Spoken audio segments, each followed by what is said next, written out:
Assalamualaikum, welcome back to Invest Saham. Di video ini kita akan menganalisa data makroekonomi yang sudah rilis dan ternyata hasilnya sesuai harapan, sehingga IHSG hari ini berpotensi akan naik lagi. Berikut kita pun akan menganalisa saham-saham big bank seperti BBCA, BBRI, Bank Mandiri, dan juga BBNI. Tapi sebelum lanjut, disclaimer on, video ini bukan ajakan jual beli saham, jadi tetap do your own research guys ya. Di video sebelumnya kita pun sempat menganalisa dan juga membahas ya data makroekonomi yang akan dirilis beberapa hari lagi, tepatnya pada tanggal 13 dan hari ini tanggal 14. Untuk data hari ini akan terlihat besok guys ya, imbasnya ke market, yaitu tanggal 15 ya, terkait dengan data inflasi di Amerika Serikat. Nah, jadi di video ini kita akan membahas data dari sisi PPI atau Producer Price Index yang ternyata sesuai harapan guys ya. Kemarin kita sempat wait and see ya, kita pun masih menggunakan strategi 50% cash dan juga 50% kita hold saham. Namun ketika hasilnya ternyata sesuai dengan analisa konsensus, maka ini adalah kabar gembira ya guys ya untuk kita, di mana tingkat inflasi Amerika Serikat kemungkinan juga bisa turun lagi seperti itu.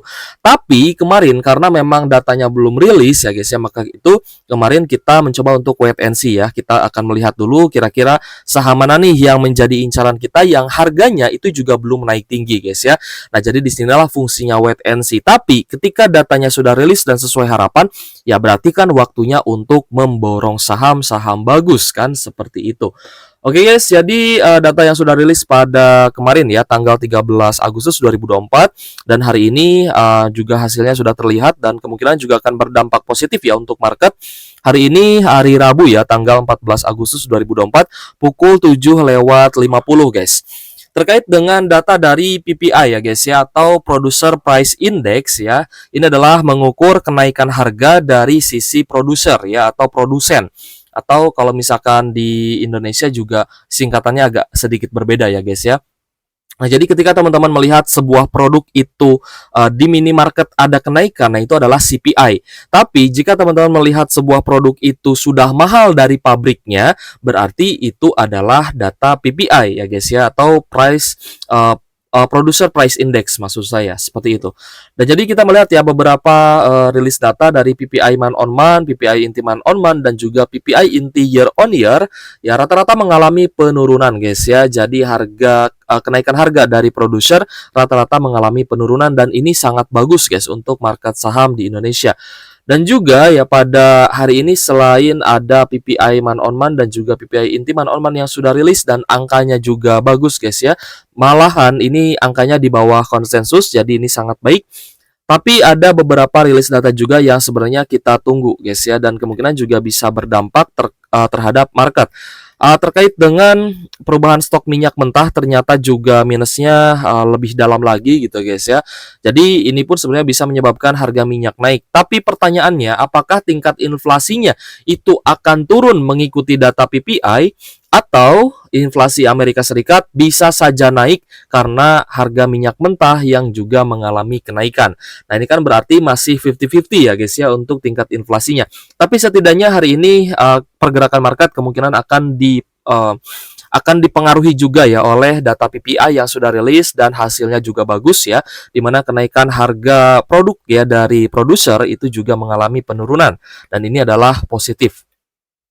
Dan hari ini pun kita akan disuguhi data guys ya dari tingkat inflasi, baik secara year on year ataupun month on month, dan juga tingkat inflasi inti ya guys ya. Yang kita soroti adalah tingkat inflasi inti secara year on year yang diproyeksikan oleh konsensus akan turun dari 3,3% menjadi 3,2%, dan juga tingkat inflasi tahunan yang juga diproyeksikan akan turun dari 3% ke level 2,9%.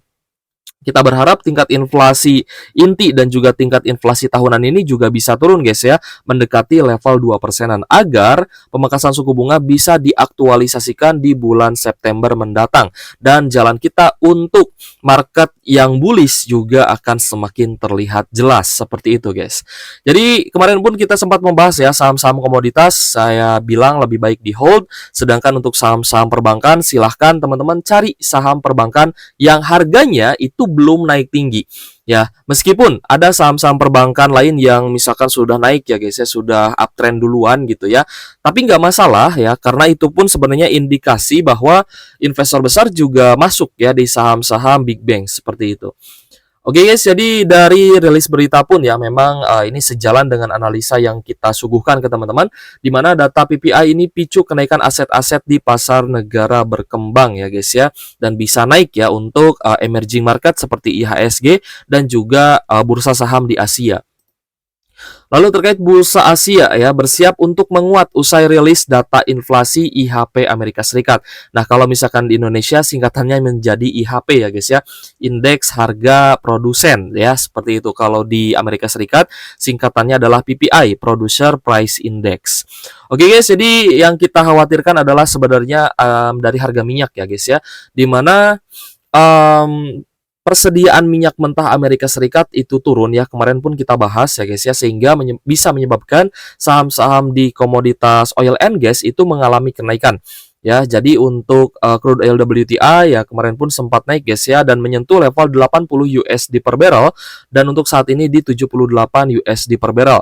Sedangkan untuk Brent oil juga sudah menyentuh 81 USD per barrel, naik 0,5%-an ya untuk crude oil dan juga Brent oil seperti itu.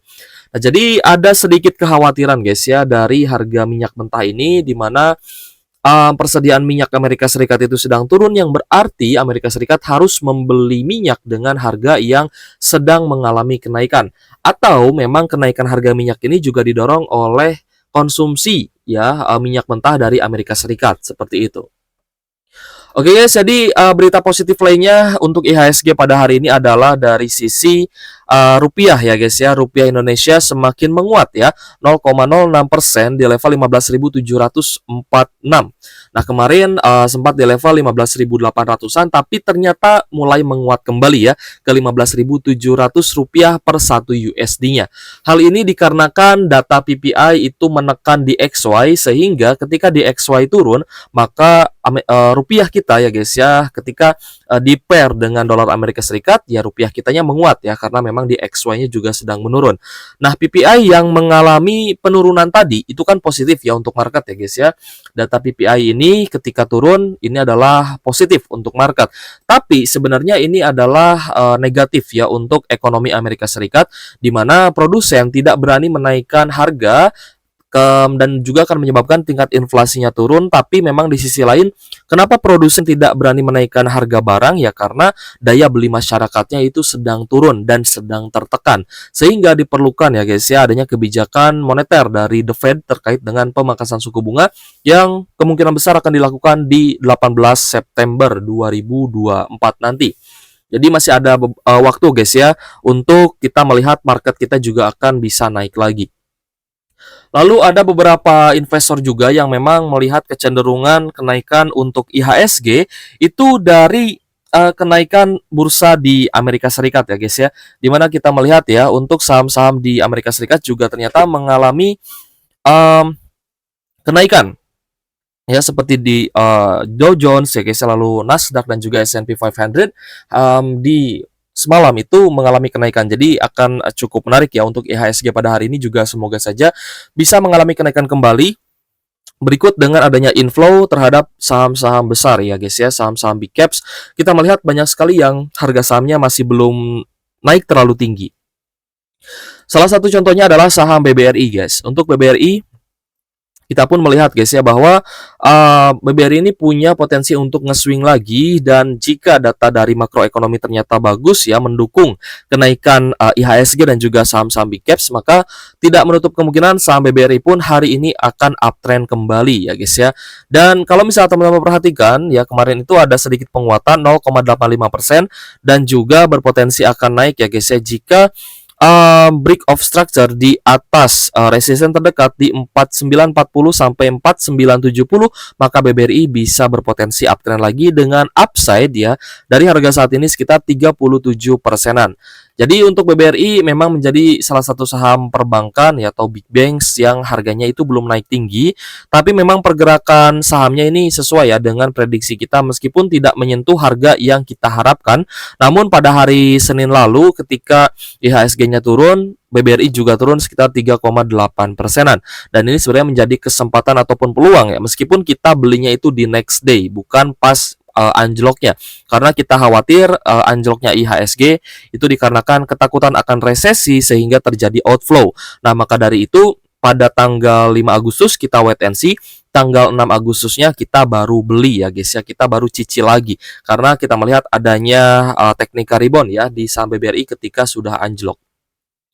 Kalau misalkan kita bandingkan ya guys ya, BBRI target kita itu sampai di 6.500 ya, setidaknya all time high lagi di 6.500 ya untuk dalam jangka waktu dekat ini. Upside-nya juga masih sangat menarik 37%. Namun jika kita bandingkan dengan saham BBNI, upside-nya tentu saja lebih tinggi saham BBRI guys ya. Untuk BBNI kita lihat upside-nya hanya tersisa 21,6% karena BBNI ini sudah naik sekitar 21,5%-an. Ya, jadi sudah setengah jalan sebenarnya ya untuk saham BBNI ini. Di harga 5.175 kemarin pun ada kenaikan ya 0,9%-an.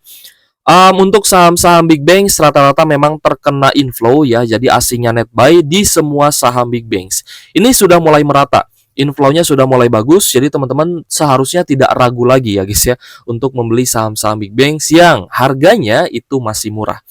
Oke guys, untuk BBNI memang kemarin kita pun prediksikan ya guys ya bahwa BBNI ini bisa menutup gap sebelumnya dan menyentuh di area 4870 dan ternyata benar-benar mendekati guys ya di hari Senin tanggal 5 Agustus area low-nya di 4880 yang berarti juga sempat menyentuh 4870 ya, meskipun teman-teman tidak bisa HK di 4870 itu. Tapi kita melihat adanya potensi kenaikan ya guys ya untuk saham BBNI dan ternyata ya guys ya meskipun candlenya tidak mengikuti ya garis yang kita buat ya, namun arah marketnya kita sudah bisa melihat guys ya. Untuk jangka menengah ini kita sudah bisa melihat bahwa saham-saham big banks ketika terjadi inflow, ketika asingnya net buy, maka potensinya untuk naik itu besar. Selanjutnya ada saham Bank Mandiri juga yang kemarin naik signifikan ya 1,45% ke level 7.000 per saham. Jadi untuk Bank Mandiri ini memang pertumbuhan laba bersihnya bagus, jadi diapresiasi oleh market lebih cepat ya guys ya daripada BBRI dan juga BBNI. Dan untuk teman-teman yang masih hold saham Bank Mandiri, silahkan di hold guys ya karena masih berpotensi untuk naik lagi. Target kita untuk saham-saham big banks dalam waktu dekat sampai setidaknya bulan September 2024 ini ya, di bulan depan semoga saja saham-saham big banks bisa all time high lagi. Untuk Bank Mandiri upside-nya 8,76% sampai all time high di 7.600-an. Oke guys, selanjutnya adalah saham BBCA yang kita lihat juga memang kemarin ya sempat all time high kembali meskipun itu hanya week saja ya guys ya. Dan kita melihat juga ada potensi kenaikan sekitar 1,97%, jadi upside-nya ini sudah cukup berkurang. Namun tidak menutup kemungkinan saham Bank Mandiri dan juga BBCA yang sudah naik pun itu bisa all time high lagi dan naik lebih tinggi lagi ya karena adanya apresiasi dari investor besar. Untuk BBCA kemarin pun naik ya 0,98% di level 10.300 dan di hari Senin ya ketika Bank of Japan menaikkan suku bunga, maka hari Seninnya itu anjlok 3,19%. Nah, dari apa yang terjadi di hari Senin guys ya, kita cukup waspada dengan rilisnya beberapa data dari makroekonomi, baik itu dari Amerika Serikat, dari Jepang, lalu dari Eropa ya guys ya, dan juga dari negara-negara besar lainnya seperti Tiongkok, Rusia, dan lain-lain. Nah, sebenarnya makroekonomi itu bisa berimbas juga ya terhadap harga saham dan juga market ya guys ya ketika investor asing menanggapi data itu dengan bereaksi menjual saham atau outflow ya dari IHSG. Nah, itulah yang bisa menyebabkan IHSG turun. Sehingga kita pun cukup berhati-hati guys ya dalam mencicil saham, ya tidak semua di all in kan gitu ya di satu waktu, namun kita lebih memilih untuk cicil beli saja. Meskipun ada potensi kehilangan kenaikan ya sekitar 1-2%-an itu nggak masalah sebenarnya. Yang penting kita memastikan dulu nih data inflasinya turun nggak gitu ya, minimal sampai di 1 bulan mendatang ya guys ya, sampai di bulan September nanti. Jika inflasinya turun, maka IHSG berpotensi akan naik. saham-saham big banks ya sesuai target kita juga berpotensi bisa all time high lagi dan juga rebound dan uptrend seperti itu. Saya yakin teman-teman pun berharap demikian guys ya, saham-saham bisa naik lagi sehingga teman-teman yang sedang floating loss di IHSG juga bisa cuan kembali ya dari capital gain seperti itu. Oke guys, jika ada pertanyaan boleh tulis saja di kolom komentar ya. Saya cukupkan mungkin sampai di sini dan nanti kita akan update lagi ya besok ya. Kita akan update lagi terkait dengan data inflasi year on year dan juga data inflasi inti. Oke guys, thank you for watching. See you on the next video. Wassalamualaikum warahmatullahi wabarakatuh.